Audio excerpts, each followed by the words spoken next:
حضرت علی رضی اللہ تعالی عنہ کے پاس ایک شخص آیا، کہنے لگا حضرت وہ کون سے ایسے بدترین گناہ ہیں جو انسان کے رزق کو ختم کر دیتے ہیں، اور یہ گناہ دنیا و آخرت میں انسان کو اس طرح ذلیل کرتے ہیں کہ دنیا و آخرت میں انسان کا کوئی مددگار باقی نہیں رہتا۔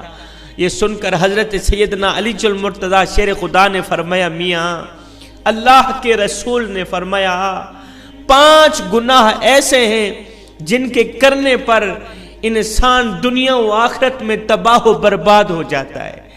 5 گناہ ایسے خطرناک گناہ ہیں جن گناہوں کے کرنے پر انسان دنیا میں بھی ذلیل، آخرت میں بھی ذلیل، دنیا میں بھی برباد، آخرت میں بھی برباد۔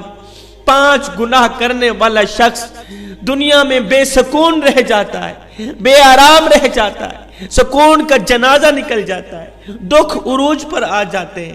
یہ 5 گناہ ایسے خطرناک گناہ ہیں جوانوں۔ حضرت علی نے فرمایا اگر تم چاہتے ہو کہ اللہ کا خاص کرم تمہارے اوپر برقرار رہے، اگر تم چاہتے ہو کہ رزق کی فراوانی ہو، کامیابی تمہارے قدم چومے، خوشحالی تمہارے قدم چومے، تو خدا را ان 5 گناہوں سے بچے رہنا۔ یہ خطرناک 5 گناہ کبھی نہ کرنا۔ پوچھا گیا حضرت وہ 5 گناہ کون سے ہیں؟ 5 خطرناک گناہ کون سے ہیں؟ حضرت علی نے فرمایا میاں پہلا گناہ سود کھانا، پہلا گناہ سود کا کاروبار کرنا۔ فرمایا ہائے سود خور انسان دنیا میں بھی ذلیل، آخرت میں بھی ذلیل۔ سود خور انسان دنیا میں بھی تباہ و برباد، آخرت میں بھی تباہ و برباد۔ سود خور انسان کو کبھی بھی عزت نہیں ملتی، کبھی بھی سکون کی نیند نہیں سوتا۔ سود خور انسان جو دوسروں کو ٹینشنوں میں مبتلا رکھتا ہے، خود بھی ہر وقت، ہر گھڑی، ہر لمحے ٹینشنوں میں مبتلا رہتا ہے۔ طرح طرح کی پریشانیاں اسے گھیر لیتی ہیں، طرح طرح کی مصیبتیں اسے گھیر لیتی ہیں۔ فرمایا قیامت کے دن سود خور انسان ایسے اٹھیں گے کہ ان کے چہرے مسخ کر دیے جائیں گے۔ ایک سود خور انسان سیڑھی سے نیچے گرا، منہ کے بل زمین پر گرا، وہیں مر گیا۔ بیٹا کئی روز تک باپ کا غم مناتا رہا۔ ایک رات بیٹے نے باپ کو خواب میں دیکھا، دیکھ کر پوچھا ابا تیرے ساتھ کیا معاملہ ہوا؟ سود خور ابا نے کہا نہ پوچھ بیٹے، سیڑھی سے نیچے گرا تھا، بجائے زمین پر آنے کے سیدھا جہنم میں چلا گیا۔ حضرت شیخ سعدی رحمت اللہ تعالی علیہ فرماتے ہیں میں ایک نیا مکان خرید رہا تھا، مکان کی تلاش میں تھا، اتنے میں ایک سود خور میرے پاس آیا، مجھے کہنے لگا یہ مکان خرید لو، عمدہ مکان ہے، اس میں کوئی عیب نہیں ہے، اچھا مکان ہے، میں آپ کا ہمسایہ ہوں، اسی محلے کا رہنے والا ہوں، آپ کا پڑوسی بن جاؤں گا، آپ کا ہمسایہ بن جاؤں گا۔ سود خور انسان مجھے کہنے لگا میں آپ کا ہمسایہ بن جاؤں گا، پڑوسی بن جاؤں گا، اسی محلے کا رہنے والا ہوں، یہ مکان بڑا ہی عمدہ مکان ہے، اس میں کوئی عیب نہیں ہے۔ حضرت شیخ سعدی فرماتے ہیں او نادان تو کہتا ہے اس میں کوئی عیب نہیں ہے، مجھے تو سارے کے سارے عیب ہی عیب نظر آتے ہیں۔ اس نے کہا حضرت وہ کیسے؟ آپ نے فرمایا اس سے بڑا عیب کیا ہوگا کہ تو میرا پڑوسی ہے، اور اس سے بڑا عیب کیا ہوگا کہ ایک سود خور میرا پڑوسی ہے، اور جہاں تجھ جیسا پڑوسی ہو وہ مکان تو مفت میں بھی ملے پھر بھی مہنگا ہے۔ خدا را جوانو اگر دنیا و آخرت میں عزت چاہتے ہو، اگر دنیا و آخرت میں مقام چاہتے ہو، اگر تم چاہتے ہو خوشحالی تمہارے ساتھ رہے، رزق کی فراوانی ہو، اگر تم چاہتے ہو کامیابی تمہارے قدم چومے، تو سود کبھی نہ کھانا، سود کا کاروبار کبھی نہ کرنا۔ فرمایا دوسرا گناہ کسی نیک عورت پر تہمت لگانا، کسی نیک متقی پرہیزگار عورت پر تہمت لگانا۔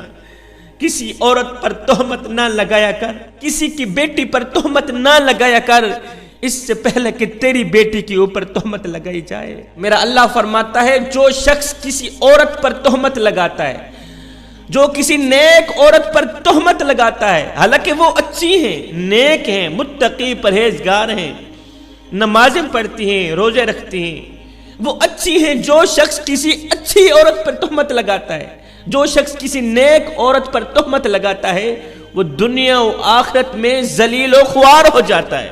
خدا را جوانو، میں یہاں پر تمہیں ایک سونے کی تختی پہ لکھنے والا جملہ دے کے جاؤں گا، اگر تم کسی کی بیٹی سے نکاح نہیں کر سکتے تو نہ کرنا، کوئی بات نہیں، خدا را کسی کی بیٹی کے اوپر تہمت بھی نہ لگانا۔ ہائے وہ بڑا باپ جو اپنی بڑی کمر پہ بوریاں لاد لاد کے دن رات محنت مزدوری کرتا رہا، دن رات اوور ٹائم لگا کے محنت مزدوری کر کے بوڑھی کمر پہ بوریاں لاد لاد کے اس نے اپنی بیٹی کو جوان کیا، بیٹی کو پڑھایا لکھایا۔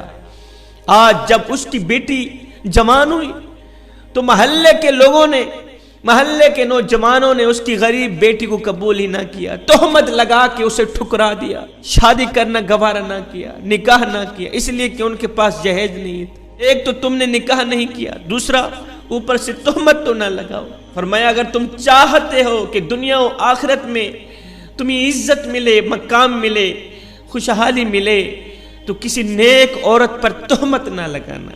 تیسرا گناہ کسی کا مال ہڑپ کر جانا، خاص طور پر یتیموں کا مال ہڑپ کر جانا۔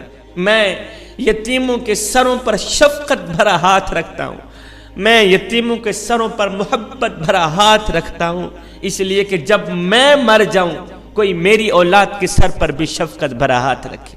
فرمایا چوتھا گناہ اللہ کی ذات کے ساتھ کسی کو شریک ٹھہرانا، اللہ کے ساتھ کسی کو شریک سمجھنا۔ یہ ایک ایسا گناہ ہے، یہ اتنا بڑا گناہ ہے، شرک والا جو گناہ ہے اتنا بڑا گناہ ہے کہ اللہ تعالیٰ چاہے تو ہر گناہ معاف کر دے گا، چھوٹے بڑے گناہ معاف کر دے گا، مگر یہ شرک والا گناہ اتنا بڑا گناہ ہے کہ اللہ تعالیٰ کسی کو معاف نہیں کرے۔ فرمایا حضرت سیدنا علی المرتضیٰ شیر خدا نے پانچواں گناہ، خطرناک گناہ، اہم گناہ، دل کے کانوں سے سنیے گا جوانوں، پانچواں گناہ کسی کے اوپر جادو کرنا۔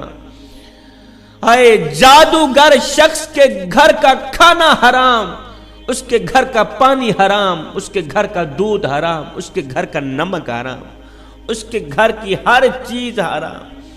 جو شخص کسی کے اوپر جادو کرتا ہے، جو شخص کسی کو ذلیل کرنے کے لیے، کسی کو رسوا کرنے کے لیے، کسی کو ٹینشن دینے کے لیے، کسی کو پریشانیاں دینے کے لیے، کسی کو تکلیف دینے کے لیے جو شخص کسی کے اوپر جادو کرتا ہے، قبلہ تکلیف ایک ایسی چیز ہے، یہ گھومتی ہوئی پھر پھراتی ہوئی آخرکار اس بندے تک آنی پہنچتی جہاں سے یہ گئی تھی۔ جادوگر انسان یوں سمجھے کہ وہ دائرہ اسلام سے نکل گیا ہے، خدا را یہ خطرناک گناہ کبھی نہ کرنا۔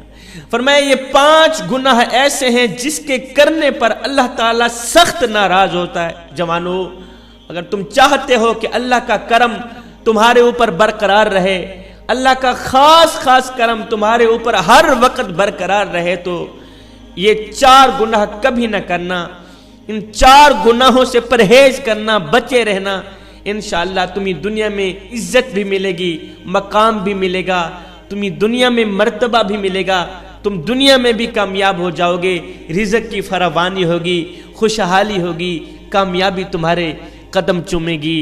میں دعا کرتا ہوں اللہ تعالی ہمیں صراط مستقیم پر چلنے کی توفیق عطا فرمائے، اللہ تعالی ہمیں حق سچ بولنے کی توفیق عطا فرمائے، آمین ثم آمین، وما علینا الا البلاغ